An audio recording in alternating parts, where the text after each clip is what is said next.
यो विकृति हामीले निम्त्याएको हो। किन निम्त्याएको भन्दाखेरि आफूले आफ्नो मान्छेलाई चाहिँ भनेको ठाउँमा लैजानको लागि त्यो हालको चाहिँ कानुन चाहिँ बनायौँ हामीले के।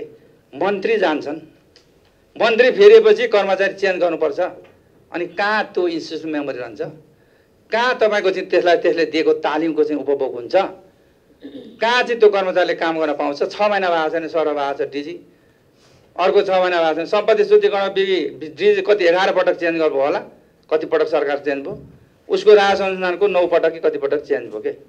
भने अब उद्योग विभागको डिजी कति पटक चेन्ज भयो, कसरी काम गर्छ। त्यसले गर्दा हामीले काम गर्ने वातावरण दिन सकेनौँ, त्यस्तो खालको कानुन बनाउन सकेनौँ। त्यसले मेरो भनाइ के हो भने मैले त्यतिखेर नि भनेको थिएँ, अब समूह लाइन मिनिस्ट्री वाइज चाहिँ समूह बनाऊँ, मिनिस्ट्री वाइज क्याडर बनाऊँ।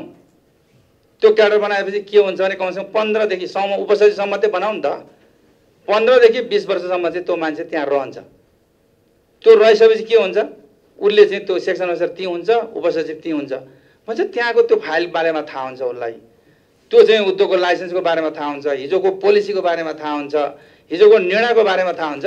अब त 6 महिना 3 महिनामा चाहिँ कर्मचारी सर भएको छ, उसको जिम्मेवारी पनि रहँदैन, जवाबदेहिता पनि रहँदैन। त्यो कारणले गर्दा यो हाम्रो सबै विकृति चाहिँ आएको, यो विकृति हामीले निम्त्याएको हो। किन निम्त्याएको भन्दाखेरि आफूले आफ्नो मान्छेलाई चाहिँ भनेको ठाउँमा लैजानको लागि त्यो हालको चाहिँ कानुन चाहिँ बनायौँ हामीले के। उद्योगको विभागको डिजी बनाएर लानु छ कसैलाई, कसैलाई तपाईँको वाणिज्यको डिजी बनाएर लानु छ, कसैलाई त्यो चाहिँ तपाईँको चाहिँ अब राजस्वको डिजी होला, राजस्वमा त कमसेकम उपसचिवसम्म छ। त्यसैले गर्दाखेरि यो जसरी परराष्ट्र सेवा छ, जसरी राजस्व समूह छ, त्यस्तै समूहकृत नगरिकन हुँदैन।